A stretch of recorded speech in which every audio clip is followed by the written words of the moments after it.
Shalom, Duhima Baim Namit Bashei. Welcome to My Way Kitchen, Episode 3.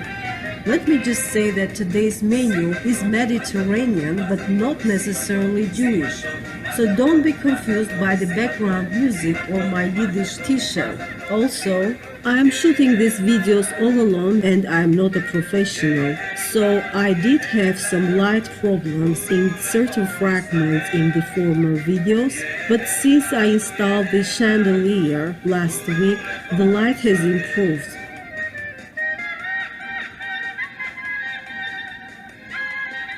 Today's appetizer is ground beef wrapped in grape leaves. Entrée will be quails cooked inside cantaloupes or melon. Dessert will be apricot clove stew. Let's get started.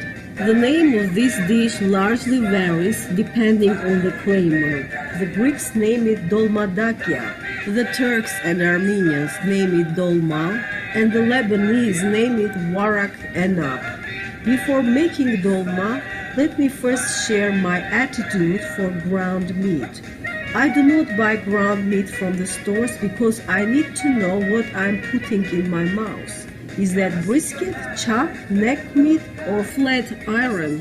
My most favorite part is the short loin. This is from where the butchers cut porterhouse or T-bone. In my view, the porterhouse is the tastiest part. I buy only these pieces even for grinding. I grate the bones off and use them for stock and use the lean meat for grinding. I grind meat at home with the help of this old-fashioned vintage mechanical grinder, which is durable and reliable. Also, disassembling and washing it is very easy. I want to discuss another controversial concept though, steak versus ground meat. Many would erroneously assume that ground meat is easier to digest because of its physical property. The reality is the vertical opposite. If you try steak and ground meat on an empty stomach in identical amounts from the same animal, roasted at the same level or seasoned in the same fashion, you would realize that ground meat takes more time for digestion than a steak or diced meat. My theory refers to chewing and salivation. We thoroughly chew and therefore salivate steak before we send it to the stomach. Ground meat enters the stomach less salivated and requires more security clearance, so named, by the stomach walls, gastric acid, and enzymatic decomposition. In addition, the digestion surface is higher in ground meat by virtue of its small and multiple particles, and therefore it takes more time for the stomach to check and clear out before sending the chyme to duodenum to be broken down further by the gallbladder bile. Instead of grinding, I often slice the meat into small cubes like this.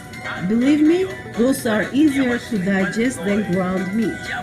For this dish, the Greeks typically use lamb meat. The Armenians either lamb or beef. Here I have beef.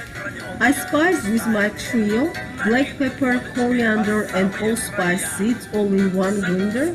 Then add smoked paprika, salt, nutmeg, cumin, finely chopped onion or shallots, chopped fresh tomatoes, fresh red and orange peppers, shredded carrot that gives pleasant sweetness, finely chopped greens, dill, basil, parsley, butter cubes for taste.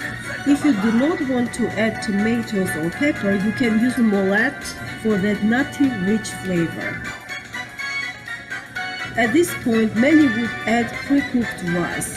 Let's try my way. I prefer bulgur over rice because it is tastier and also contains twice as much fiber than that in rice. Bulgur is a broken or cracked wheat. Let's mix thoroughly and leave in freezer for 10 to 15 minutes so the flavors will merge. In the meantime, let's prepare the leaves. This jar Californian wine leaves are salty, so we need to dilute by rinsing under water, then draining and patting dry with paper towel. Line the bottom of the pot with a few leaves to prevent the rocks from scorching later. Cut the little stems, place on a plain surface in a way that the side with visible tendril branches is facing up, and on that very side place a tablespoon of filling in the center, then fold both sides over the filling. Then roll tightly to make a roughly 2 to 3 inches long cylinder shapes. Place the roll seam side down in the pot. Continue with the remaining leaves, rolling and placing them tightly next to each other in the pot and continuing onto a second layer as necessary. The grape leaf dolma are typically monotonic, but I don't see why I can't alter that rule by a small amendment by filling also a few mini peppers and eggplants like this. These are already smoked pre-roasted, and I'm not going to clean up these blackened spots on the skins to preserve that authentic smoky flavor. After, I seal with fresh basil leaves. Oh yeah! Add only 1½ cup of water so it will not cover the upper layer. Do not overdo with water. To check whether you poured the right amount of water, tilt the pot a bit and see if water emerges from the side. If not, then add water. Add a few drops of olive oil or butter to facilitate the boiling process. Place a ceramic or porcelain plate for weight to prevent the rolls unwrapping in the boiling water. Cook for 45 minutes, low heat. Dolma are versatile. You can serve them cold or warm, with or without yogurt and garlic sauce.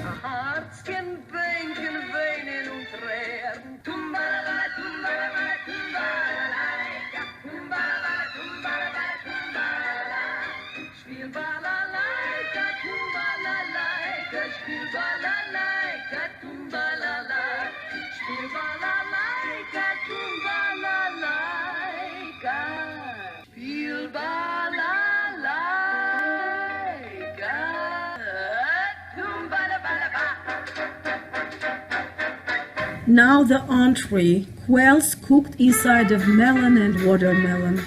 The Jews use quail for Passover celebration.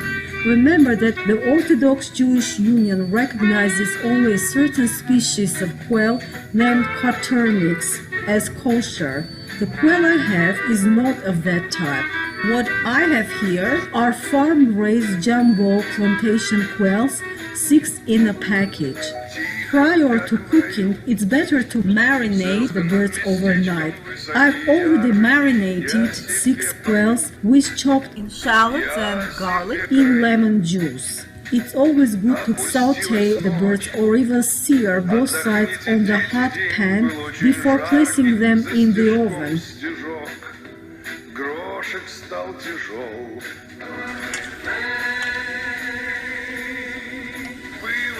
Use white wine if necessary to speed it up.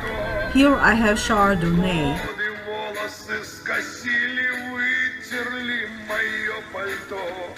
Season again. I use salt, pepper, allspice, coriander, cumin, nutmeg, smoked paprika, cloves, chopped celery, crushed garlic, and diced plums, butter cubes. Then layer the birds inside and out with olive oil and lemon zest. Here I sprinkle a bit with basil-infused olive oil.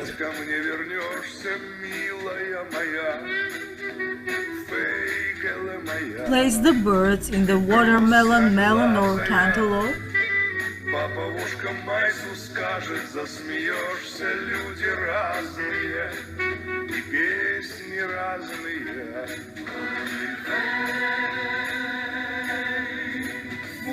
Close tight.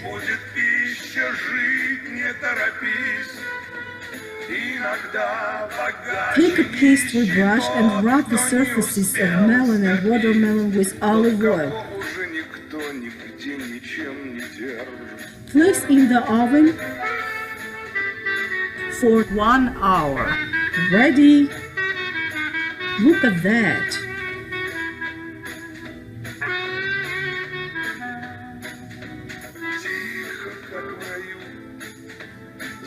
You can dip a toasted or fried bread inside this majestic juice and keep eating the quail right from these natural bowls. Remember, do never lift up the melon or watermelon from the tray, because being in the oven, these guys are vulnerable and porous. Eat right on the tray. But if you want to enjoy the meal on a plate, then place the bird on a large plate dressed with fresh celery, greens, lemon, pomegranate seeds, and use this delicious stew juice for the garnishing sauce. In a saucepan, assemble seedless mesocarbs of the carved cantaloupe and watermelon. Add organic coconut butter, lemon zest and lemon juice, and simmer on medium heat for about 10 minutes. Then reduce the heat to low and add maple syrup, dash clove powder. Add flour and simmer for another 2 minutes to thicken the sauce. Dress the plate with my favorite addition, this picamas hot green sauce that complements any meat pretty much.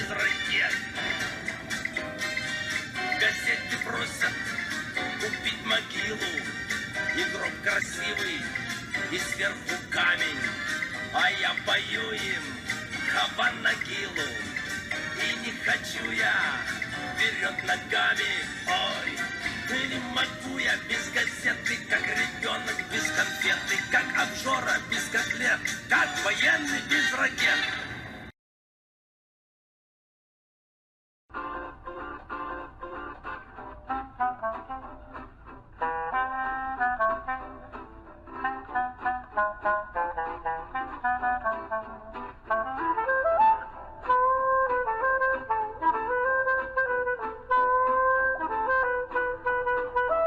Finally, we got to dessert, apricot stew. To my knowledge, there are 11 types of apricots. Among those are common or Armenian apricot, from which the dried kernels are produced. There are also Briancan apricots, Cathayan apricots, purple apricots, Manchurian, Hongping, Japanese mum, even Siberian apricot, which is weird. The Armenian or Turkish apricot itself has two subtypes, one with a nearly spheric shape and black spots on the surface, regardless the ripeness stage, and the other more elongated with a plain surface, regardless the degree of ripeness. The one with dark spots is the best and the finest. This one. It's very sweet. What I have here doesn't have that taste or aroma, thus I have to improve it.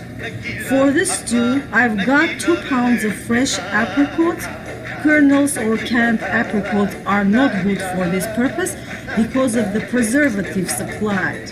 I saute in butter the pitted seedless halves of the apricots. I do not dice them, just use the halves, like this. I add maple syrup. I do not add sugar or raw honey, as the natural raw honey shall not be cooked. Maple syrup should be fine. I add lemon juice or orange or tangerine juice. Ah, smells terrific. I either add clove powder or immerse a netted bag of whole clove seeds in the mass. I add cinnamon sticks and cook for 10 to 15 minutes, low heat.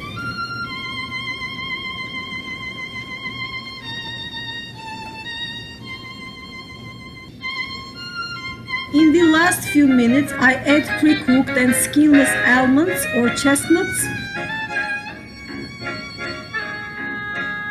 and pine seeds. Traditionally, I had to add pre-cooked apricot seeds, but only the seeds of Armenian apricots are edible. The seeds of apricots available in America are bitter and inedible, as they may contain cyanide. Therefore, I replace them with almonds or chestnuts and pine seeds in addition. The stew is ready. Remove the cinnamon sticks and the bag of cloves, sprinkle with fresh thyme, and serve it hot.